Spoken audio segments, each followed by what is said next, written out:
I have no tears left to cry. I never imagined I'd have to experience the day I would bury my husband. He died due to prostate cancer, and the memories of the 2 years of chemotherapy and medication remain vivid. I cannot imagine that he had already left me alone in this world. My heart broke as I saw his casket being lowered to the ground. My deepest condolences, Hazel. Thank you, Carol.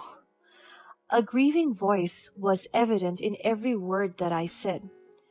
Carol is my childhood best friend. She has been my anchor and source of support, especially when both me and my husband were struggling. Most of my friends came to visit my husband's wake. They also came to comfort me. The entire funeral was peaceful, not until my mother-in-law finally arrived. She was wearing an all-black fit.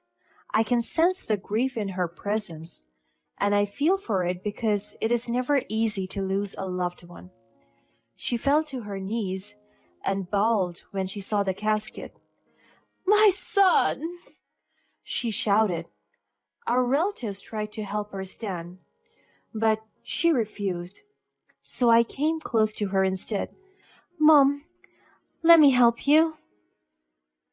I handed her my hand, but she shoved it away, and she looked at me with a pair of angry eyes.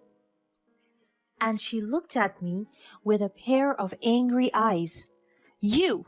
If you hadn't been so lacking as a wife, if you had taken care of him earnestly, my son would still be alive."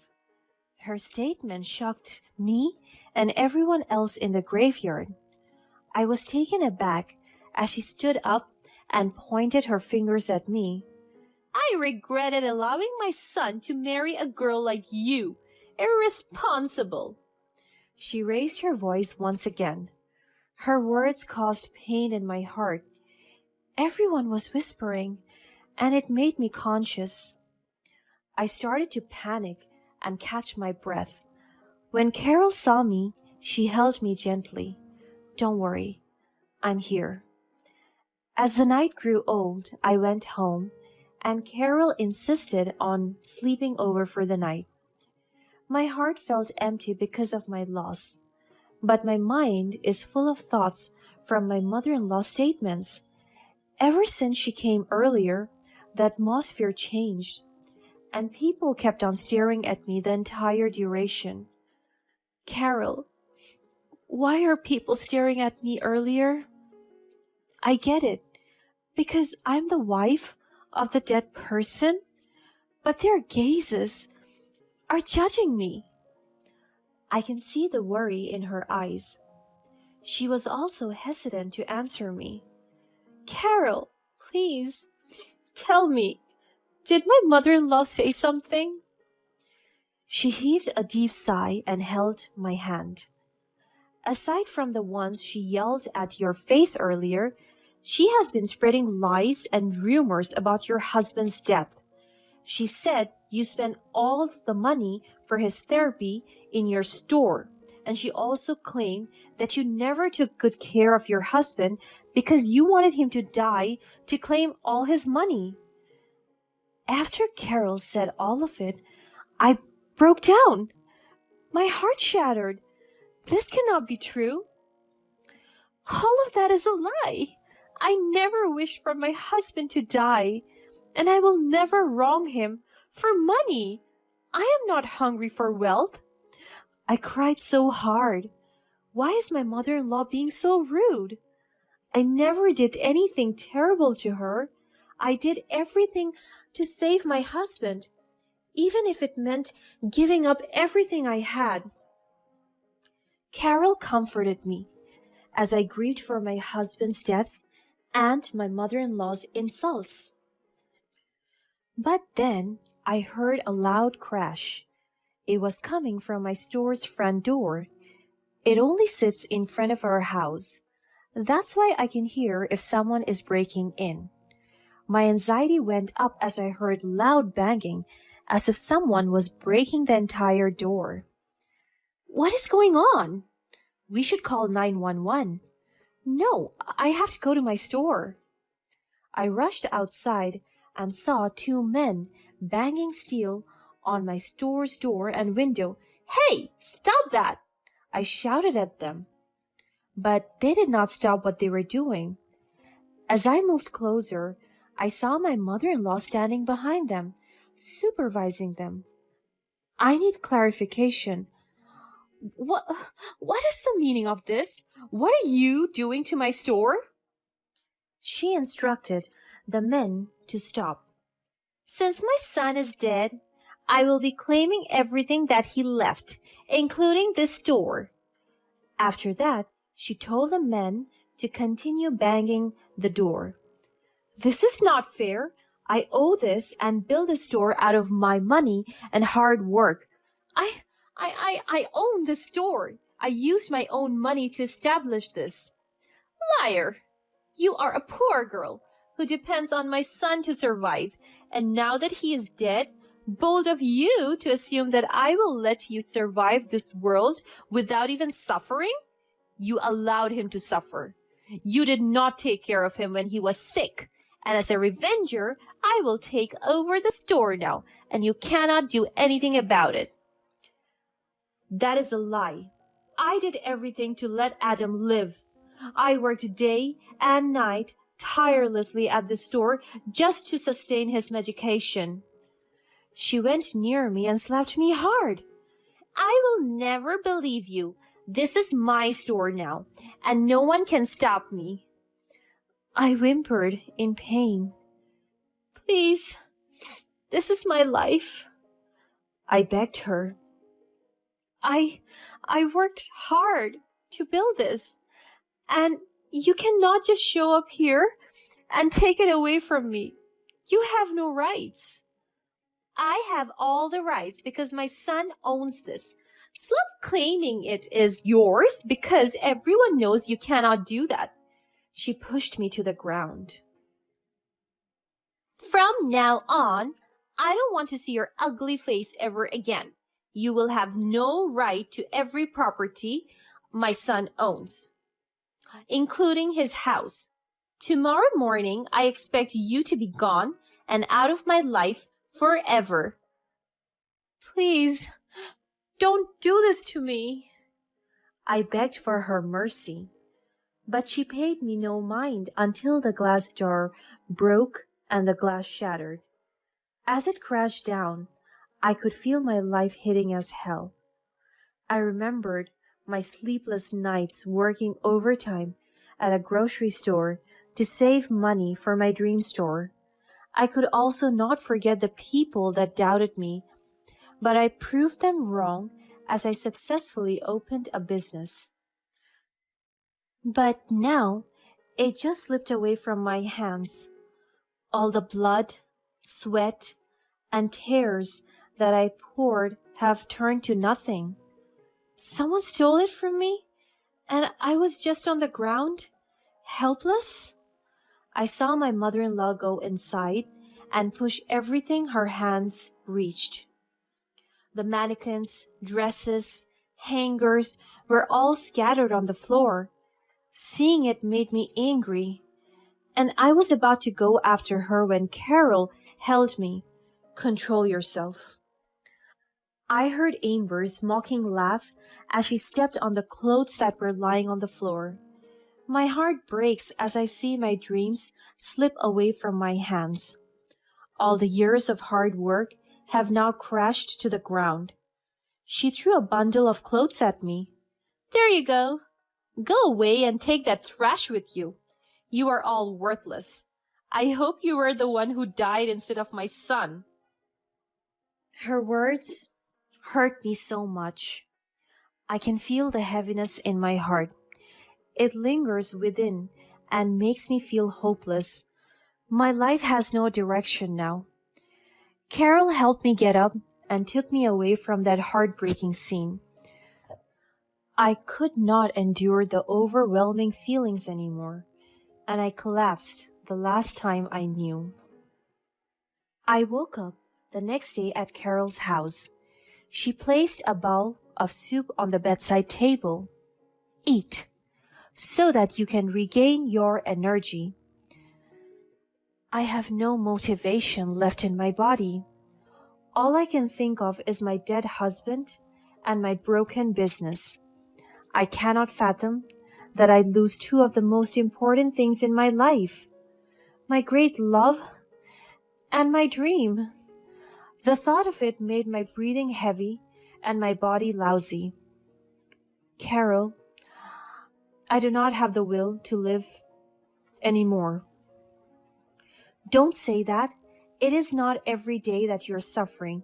Just keep hoping you will bounce back. My mind cannot take any motivational statements right now. I am drowning with sadness and pain. For the entire day, I just stayed in bed. I did nothing. I ate nothing. I was right there, questioning all the struggles I was facing in my life. My phone rang.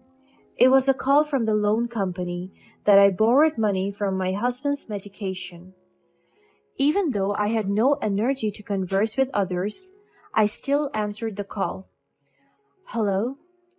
Good afternoon. Is this Miss Grayson? Yes, it is me. This concerns your loan. Will you continue to pay off your loan mortgage? You're already 3 months due. I remembered that I put my clothing store on loan 6 months ago to sustain my husband's chemotherapy. And I have to pay the money that I borrowed every month. But since my husband's condition worsened, I could not pay the debt because the hospital bills skyrocketed. And now I am 3 weeks late. But then I remembered that my mother-in-law had taken over my store. I felt my body being energized. I got up from bed and cleared my throat. I'm sorry, I cannot pay this month. What will happen to my store? I'm sorry to hear that, madam. According to the contract, if you fail to pay the debt in just 1 month, you will be forced to give up your property, which will be given to the new owner. I got a brilliant idea.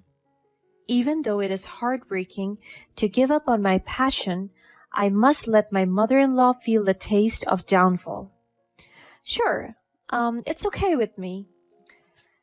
This is noted, madam. It was a pleasure working with you. I ended the call. My mother-in-law must be enjoying my store now, including its finances and fame. But little did she know it won't last long. Her happiness is short-lived. She only has 1 week left to enjoy the store she stole from me. The thought of it brought me back to my usual self.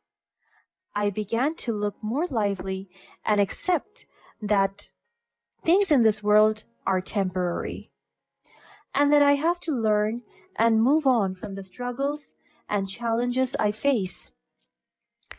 Also, I can already imagine my mother-in-law's face as the new owner takes over my store.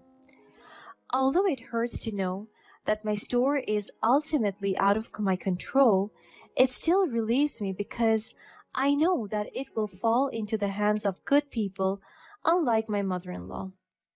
One day, I decided to peek at my store from afar. I saw my mother-in-law change the entire design of my store and remove all the clothes I was selling. She replaced it with jewelry. It breaks my heart to see all the changes. I once owned this place, but now I can hardly recognize it. I decided to leave, and as I was walking, I saw the nearby garbage area and realized that my clothes were dumped there. My tears started falling again. She's so ruthless and heartless. I can't imagine someone can be this bad. But my mother-in-law surpassed that, as she is the worst human alive. I cannot wait for the loan company to take everything away from her. A week has passed and the moment I have been waiting for has finally arrived. The loan company called me. Good morning, madam. We will retrieve the store now. I told them that they could do so and could go to the store any time today. but they insisted on having me. So I decided to come to the store as well. I arrived there earlier than them. When my mother-in-law saw me enter the store, she rushed towards me with angry eyes. She held my arm tightly. "What are you doing here? Haven't I told you that I don't want to see your face again?" I shoved her hands, and for the first time ever, I showed her dominance. She was shocked by my actions. I walked past her, and she screamed and told me to get out. "Get out of here, you idiot! You're not allowed to be inside here." I paid her no heed, and I just roamed my eyes around the room. Until moments later, the loan company arrived. My mother-in-law was so confused. I greeted them, and it made my mother-in-law even angry. "Good day. It's great that you are here. I have been waiting for all of you." "What is the meaning of this?" "Please sign the contract here, madam. After that, we will start removing all the stuff here." "What? Who are you? And why are you here at my store?" "Your store? But I thought this was Mrs. Grayson's." "Yes, it is mine, and I'm going to let you retrieve it. There, I'm done signing it." I put down the pen and instructed the loan company employees to dispatch all the things inside. "You can put all the stuff outside and put them in the dump." "No, stop that. You have no right." "I have all the right to do this because I own this place. Now, I am allowing the loan company to retrieve it. So that you know, I did everything to save my husband, your son. I did everything I gave up in my dream store to heal him. And you have no right to discredit everything I did for him. It was you who hadn't done anything. We asked for money and assistance, but you refused and used your resources to buy your jewelry. If there is someone who is being irresponsible, it is you." She was taken aback by what I said. She knew that all of it was true. I saw the guilt in her eyes, but she shrugged it off and put her attention to the employees. She stopped them from bringing her jewelry collection, but it was too late. This can't be happening. This is not fair." The world will never answer unfairness with fairness. Look back to everything that you did. You took the store away from me. Now someone must also take it away from you. "This is mine. It belongs to me." She was starting to get hysterical. She was about to grab my hair, but I stopped her. "It does not belong to you because it was never yours." I saw the anger in her eyes, but reality slapped it away. She removed her arms from my grip and walked away. A car pulled up in front of the store, and it halted my mother-in-law from going away. It is the new owner. A very familiar man came out of the car and immediately removed his sunglasses. It was my uncle. My jaw dropped. As soon as he enters the store, he recognizes me. "Hazel, is that you?" "Uncle John?" I ran towards him and hugged him. He's my father's brother and my closest uncle. He came back from Australia recently, but I could not visit him because I was busy caring for my husband. He hugged me back. He removed himself from the tight hug and stared at me with concern. "What are you doing here?" "I own the place." "You do? Oh my goodness, I did not know that." "No, it is me.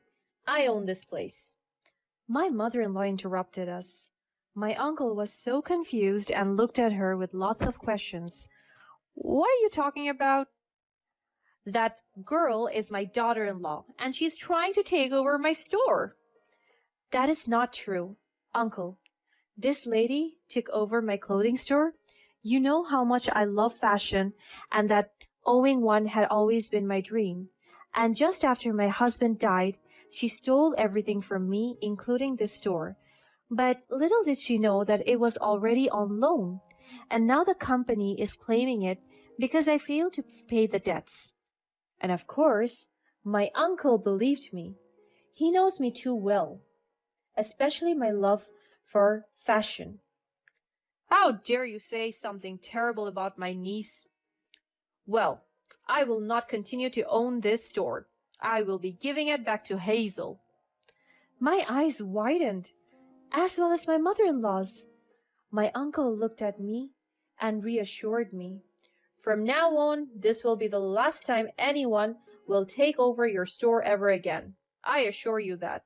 I will pay the remaining debts and you will fully own your store again. Tears fell down my cheeks. I cannot believe it. After all the struggles, something beautiful has finally come to me. It is indeed true that good things come to those who endure. And for you, ma'am, your cruelty to my niece will not go unpunished. I will sue you for stealing her property and for mistreating her. You deserve to be in jail. My mother-in-law immediately fell down to her knees and begged for forgiveness at my uncle's feet. Please, sir, I am so sorry. I was so desperate to earn money. It was never my intention to hurt Hazel. But you still did. You were cruel to her, and I will never forget that. So explain yourself in court. My uncle called the police, and she bawled her eyes out. She reached out for my feet and begged, Hazel, please. I am so sorry. Please forgive me. You have to learn your lesson the hard way. I hope you realize that every cruelty you do will return to you 100 times over. And with that, the police came in and arrested her. From then on, I rebuilt my store and lived the life my husband and I dreamed of. I was earning a lot, and through my money, I was able to fund children with cancer for their chemotherapy. Meanwhile, my mother-in-law was convicted and sent to prison for 5 years. On top of that, she was also required to pay me for compensation due to the damages she made on my store. She kept on begging to lift her sentence, and she promised me that she will treat me better this time and act as a good mother-in-law. But I told the authorities to serve her the punishment she deserves, and with that, she will suffer for the next 5 years.